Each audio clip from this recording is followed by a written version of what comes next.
எல்லாரும் எப்ப இருக்கீங்க? கால கணக்குல நீ நானும் ஒன்றுதான்.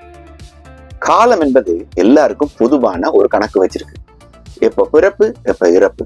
இதுக்கு நடுவுல முயற்சி, தாழ்ச்சி, அறிவில்லாதவன், பெரிய சொத்து உள்ளவன், சொத்து இல்லாதவன், நீ அந்த குலம், நீ இந்த குலம், இதெல்லாம் ஆடி முடிச்சுட்டு கடைசி அடங்கும் பொழுது ஒண்ணுக்குமே உதவாத உருப்படி சாம்பல்ல போயிடுவோம். எந்த வாழ்க்கையில என் அப்பா அம்மாவை சாம்பலை அள்ளும் பொழுது நான் பெற்றுக்கொண்ட சுடலை ஞானம். ஆனபடியா என்ன பொறுத்தவரை இந்த மமதை ஒன்றும் என்ன தலைக்கு மேல ஏற நான் இடம் கொடுக்க மாட்டேன்.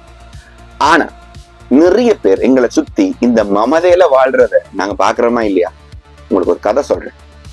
ஒரு பஸ் ஒண்ணு போயிட்டு இருக்கு. அந்த பஸ்ல 40 பயணிகள் இருக்காங்க. அந்த 40 பயணிகளும் போற அந்த பஸ் திடீரென்று ஒரு மலைக்குள்ள மாட்டிடுச்சு.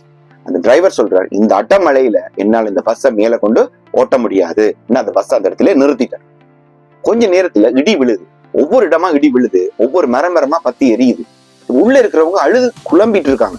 அப்படி அழுது புலம்பிட்டு இருக்கும் பொழுது ஒரு மத தலைவர் அதுல இருக்கார். அவர் எழும்பி சொல்றாரு, இந்த இடியானது யாரையோ காலத்தை முடிச்சுட்டு அவர் உயிர் எடுக்கிறதுக்காக தான் விழுகுது. இதுல நாங்க இப்ப மொத்தம் 40 பேர் இருக்கோம். இந்த 40ல யாரோரோட ஆயுள் காலம் முடிஞ்சுது. அந்த ஒருத்தரை எடுக்கிறதுக்காக தான் இந்த பிரச்சனை பிரளயமே நடக்குது. இதுல நம்ம உயிர் தியாகத்தை நம்ம செய்யறதுக்கு எல்லாரும் சித்தமா இருக்கணும். மற்ற 39 பேரை காப்பாத்திக்கிறதுக்காக நாங்க ஒவ்வொருத்தரும் என்ன பண்ணணும்? இந்த பஸ்ஸை விட்டு இறங்கி அந்த பாருங்க தெரியுது ஒரு மரம், அதை போய் தொட்டுட்டு வருவோமா இருந்தால் அந்த ஒருத்தருடைய உயிர் போகட்டும், மற்ற 39 பேரும் தப்பிக்கலாம்னு ஐடியா பண்றோம். அதன்படி எல்லாரும் விருப்பம் இல்லையோ ஒவ்வொருத்தரா இறங்கி போய் இந்த மரத்தை தொட்டுட்டு வராங்க. 39 பேரும் தப்பியாச்சு. ஒருத்தன் இருக்கான், ஆனா அவன் ரொம்ப பரம ஏழை. அவன் கையில கொஞ்சம் சாப்பாடு இருக்கு. அந்த சாப்பாட்டை வீட்டுல இருக்கக்கூடிய தன்னுடைய குழந்தைகளுக்கு கொண்டு போறதுக்காக அவன் அதுல இருக்கான். ஆனா அவனை விருப்பம் இல்லையா அவனை அடிச்சு தள்ளாத குறையா உன்னாலதான் எங்கட இவ்வளவு பேருக்கு உயிருக்கும் ஆபத்துன்னு சொல்லி அத்தனை பேரும் அவனை பிடிச்சு வெளியில தள்ளுறான். அவன் பஸ்ஸுக்கு வெளியில நடுங்கிக்கிட்டே ஒரு 10 அடி தூரம் நடக்கல, ஒரு பெரிய இடி வந்து விழுது. ஆனா அவன் தலையில இல்ல, பஸ்ஸுக்கு மேல 39 பேர் ஆட்டம் முடிஞ்சு. இதுல இருந்து என்ன விளங்குது? அந்த ஒருத்தனுக்காக அந்த காலம் அந்த 39 பேர் உயிரையும் எடுக்காம இருந்துச்சு. அந்த ஒருத்தனை வெளியில அனுப்பினதால அந்த காலம் இந்த கணக்கை மிச்ச 39 பேர் கணக்கையும் முடிச்சிருச்சு. வாழ்க்கையில இப்படித்தான். ஒருவேளை உங்களுக்கும் எனக்கும் சில அவமானங்கள், சில புறக்கணிப்புகள், சில தள்ளல்கள் சில இடங்கள்ல எங்களுக்கு ஏற்பட்டால் காலம் அந்த கணக்கை வேற விதமாகவும் எழுதலாம். கால கணக்குல நீ நானும் ஒன்றுதான்.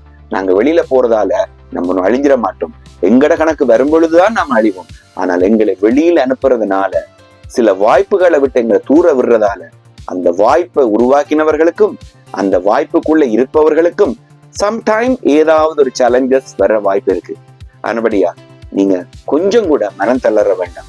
ஏதாவது ஒரு இடத்துல இருந்து நீங்களும் நானும் புறக்கணிக்கப்பட்டால் அது காலத்தின் ஒரு கணக்குல நாங்கள் வேறொன்றுக்கு செலக்ட் ஆகி இருப்போம். அப்படி இல்லை என்றால் அங்கு வேறொரு விஷயம் நடக்க வாய்ப்பு இருக்கிறபடியால கடவுள் மேல பாரத்தை போட்டு அடுத்த அடி எடுத்து வைங்க. வாழ்க்கையை ஜெயிக்கலாம்.